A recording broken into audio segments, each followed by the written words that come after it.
ಸ್ನೇಹಿತರೆ, media masters ನ್ಯೂಸ್ಗೆ ಸ್ವಾಗತ.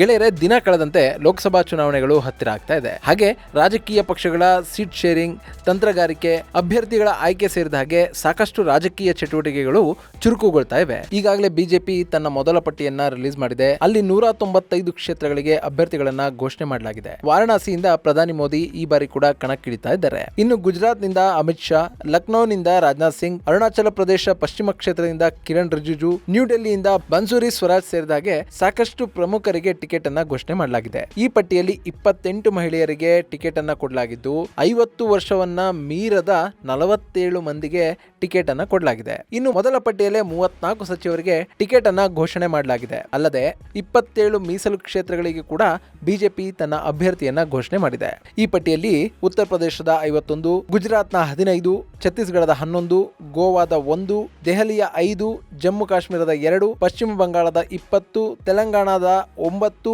ಕೇರಳದ 12, ರಾಜಸ್ಥಾನದ 15 ಕ್ಷೇತ್ರಗಳು ಸೇರಿದಾಗೆ ಒಟ್ಟು 195 ಕ್ಷೇತ್ರಗಳಿಗೆ ಅಭ್ಯರ್ಥಿಯನ್ನ ಘೋಷಣೆ ಮಾಡೋದರ ಮೂಲಕ ಬಿಜೆಪಿ ಈ ಬಾರಿ ಎಲ್ಲರಿಗೂ ಮುಂಚಿತವಾಗಿ ತನ್ನ ಅಭ್ಯರ್ಥಿಗಳನ್ನ ಘೋಷಣೆ ಮಾಡಿದೆ. ಈ ಮೂಲಕ ತಾನು ಟಾರ್ಗೆಟ್ ಹಾಕೊಂಡಿರುವಂತಹ 370 ಕ್ಷೇತ್ರಗಳ ಗುರಿಯನ್ನ ಮುಟ್ಟೋದಕ್ಕೆ ಬಿಜೆಪಿ ಸಕಲ ರೀತಿಯಲ್ಲೂ ಕೂಡ ಸಜ್ಜಾಗ್ತಾ ಇದೆ. ಆದ್ರೆ ಈ ಪಟ್ಟಿಯಲ್ಲಿ ಕರ್ನಾಟಕದ ಯಾವುದೇ ಕ್ಷೇತ್ರಕ್ಕೂ ಕೂಡ ಅಭ್ಯರ್ಥಿಯನ್ನ ಘೋಷಣೆ ಮಾಡಿಲ್ಲ.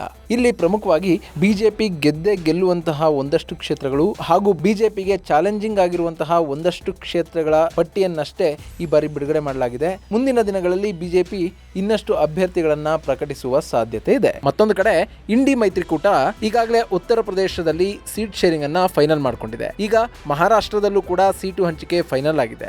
ಹಾಗಾದ್ರೆ ಮಹಾರಾಷ್ಟ್ರದ 48 ಲೋಕಸಭಾ ಕ್ಷೇತ್ರಗಳಲ್ಲಿ ಯಾರ್ಯಾರಿಗೆ ಎಷ್ಟೆಷ್ಟು ಸೀಟ್ಗಳು ಸಿಕ್ಕಿವೆ, ಕಾಂಗ್ರೆಸ್ ಈ ಬಾರಿ ಅಲ್ಲಿ ಎಷ್ಟು ಕ್ಷೇತ್ರಗಳಲ್ಲಿ ಸ್ಪರ್ಧೆ ಮಾಡ್ತಾ ಇದೆ, ಎನ್ಸಿಪಿಗೆ ಸಿಕ್ಕಿರೋದೆಷ್ಟು, ಉದ್ಧವ್ ಠಾಕ್ರೆ ಬಣಕ್ಕೆ ಕೊಟ್ಟಿರೋದೆಷ್ಟು ಅನ್ನೋದ್ರ ಬಗ್ಗೆ ಒಂದಷ್ಟು ಮಾಹಿತಿಯನ್ನ ನಾವಿಲ್ಲಿ ನೋಡೋಣ.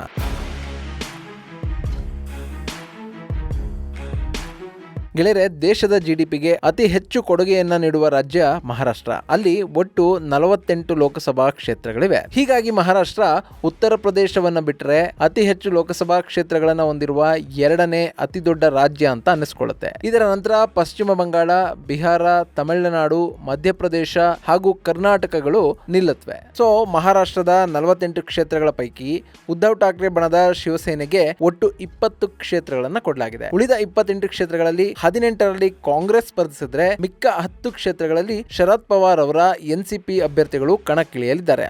ಅಂದಹಾಗೆ ಮಹಾರಾಷ್ಟ್ರದ ಪ್ರಾದೇಶಿಕ ಪಕ್ಷವಾಗಿರುವ ವಂಚಿತ್ ಬಹುಜನ್ ಆಗಡಿ ಪಕ್ಷ 5 ಸೀಟ್ಗಳಿಗೆ ಬೇಡಿಕೆ ಇಟ್ಟಿತ್ತು. ಆದ್ರೆ ಶಿವಸೇನೆಯ 20 ಸೀಟ್ಗಳಲ್ಲಿ ಅದಕ್ಕಾಗಿ 2 ಕ್ಷೇತ್ರಗಳನ್ನ ಕೊಡಲಾಗಿದೆ. ಶಿವಸೇನೆ ಮುಂಬೈನ ಒಟ್ಟು 6 ಲೋಕಸಭಾ ಕ್ಷೇತ್ರಗಳಲ್ಲಿ 4ರಲ್ಲಿ ಸ್ಪರ್ಧಿಸಲಿದ್ದು ಅದರಲ್ಲಿ 1ಅನ್ನ ವಂಚಿತ್ ಬಹುಜನ್ ಆಗಡಿ ಪಕ್ಷಕ್ಕೆ ಬಿಟ್ಟುಕೊಡಲಿದೆ. ಈ ವಂಚಿತ್ ಬಹುಜನ್ ಆಗಡಿ ಪ್ರಕಾಶ್ ಅಂಬೇಡ್ಕರ್ ಅವರ ನೇತೃತ್ವದಲ್ಲಿರುವಂತಹ ಒಂದು ಪಕ್ಷ. ಅಂದಾಗೆ ಈ ಹಿಂದೆನೆ ಮಹಾರಾಷ್ಟ್ರದ 48 ಸೀಟ್ಗಳಲ್ಲಿ 39 ಸೀಟ್ಗಳ ಹಂಚಿಕೆ ಮುಗಿದೋಗಿತ್ತು.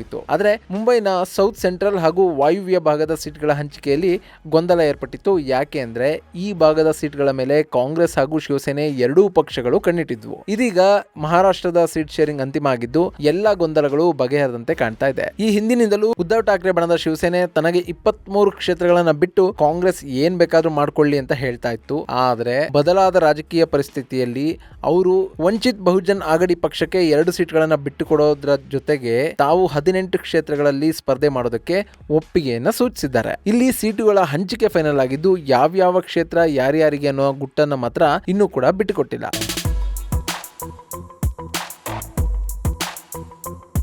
ಗೆಳೆಯರೆ, 2019ರಲ್ಲಿ ಮಹಾರಾಷ್ಟ್ರದಲ್ಲಿ ಶಿವಸೇನೆ ಹಾಗೂ ಬಿಜೆಪಿಗಳು ಮೈತ್ರಿ ಮಾಡಿಕೊಂಡು ಚುನಾವಣೆಯನ್ನ ಎದುರಿಸಿದ್ವು. ಹೀಗಾಗಿ ಅಲ್ಲಿನ 48 ಸೀಟ್ಗಳ ಪೈಕಿ 25ರಲ್ಲಿ ಬಿಜೆಪಿ ಸ್ಪರ್ಧೆ ಮಾಡಿತ್ತು. ಇನ್ನು 23 ಕ್ಷೇತ್ರಗಳಲ್ಲಿ ಶಿವಸೇನೆಯ ಅಭ್ಯರ್ಥಿಗಳು ಸ್ಪರ್ಧೆ ಮಾಡಿದ್ರು. ಶಿವಸೇನೆ 23ರಲ್ಲಿ ಮುಂಬೈ ಸೌತ್ ಸೆಂಟ್ರಲ್ ಹಾಗೂ ವಾಯುವ್ಯ ಭಾಗದ ಕ್ಷೇತ್ರಗಳು ಸೇರಿದಂತೆ 18ರಲ್ಲಿ ಗೆದ್ದಿತ್ತು. ಬಿಜೆಪಿ 25 ಕ್ಷೇತ್ರಗಳ ಪೈಕಿ 23 ಸೀಟ್ಗಳನ್ನ ಗೆಲ್ಲೋದ್ರ ಮೂಲಕ ಮಹಾರಾಷ್ಟ್ರದಲ್ಲಿ ತನ್ನ ಆಧಿಪತ್ಯವನ್ನ ಸಾಧಿಸಿತ್ತು. ಇನ್ನು ಕಾಂಗ್ರೆಸ್ ವಿಷಯಕ್ಕೆ ಬಂದ್ರೆ ಕಾಂಗ್ರೆಸ್ ಕೂಡ 25 ಕ್ಷೇತ್ರಗಳ ಕ್ಷೇತ್ರಗಳಲ್ಲಿ ಸ್ಪರ್ಧೆ ಮಾಡಿತ್ತು.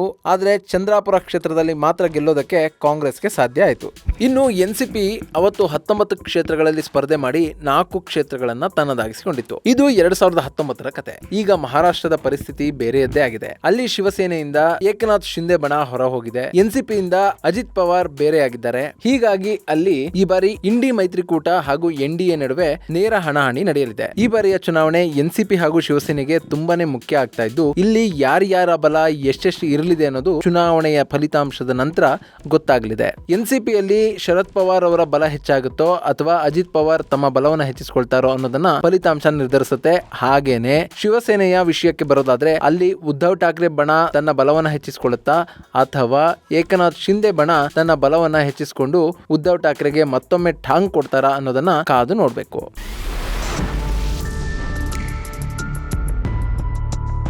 ಇನ್ನು ಮತ್ತೊಂದು ಕಡೆ ಎನ್ಡಿಎ ಕೂಡ ಸೀಟು ಹಂಚಿಕೆಯನ್ನ ಶುರು ಮಾಡಿದೆ. ಅಸ್ಸಾಂನಲ್ಲಿ ಬಿಜೆಪಿ ಹಾಗೂ ಮೈತ್ರಿ ಪಕ್ಷಗಳ ನಡುವೆ ಸೀಟು ಹಂಚಿಕೆ ಫೈನಲ್ ಆಗಿದೆ. ಈ ಮಾಹಿತಿಯನ್ನ ಅಸ್ಸಾಂನ ಮುಖ್ಯಮಂತ್ರಿ ಹೇಮಂತ್ ಬಿಸ್ವಾ ಸರ್ಮಾ ಘೋಷಿಸಿದ್ದಾರೆ.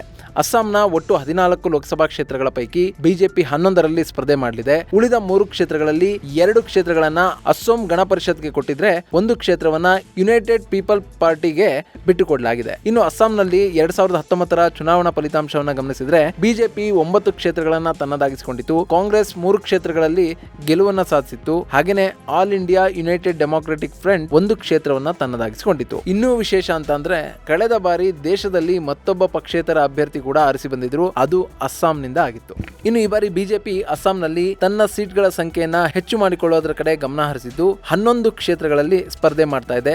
ಇಲ್ಲಿ 11ರಲ್ಲಿ 11 ಕ್ಷೇತ್ರಗಳನ್ನ ಗೆಲ್ತೀವಿ ಅಂತ ಬಿಸ್ವಾ ಸರ್ಮಾ ವಿಶ್ವಾಸವನ್ನ ವ್ಯಕ್ತಪಡಿಸ್ತಾ ಇದ್ದಾರೆ.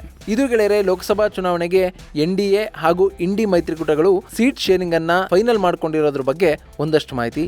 ಮುಂದಿನ ವಿಡಿಯೋದಲ್ಲಿ ಮತ್ತೊಂದು ವಿಶೇಷವನ್ನ ನಿಮ್ಮ ಮುಂದಿಡ್ತೀನಿ. ಅಲ್ಲಿವರೆಗೂ ನಮಸ್ಕಾರ.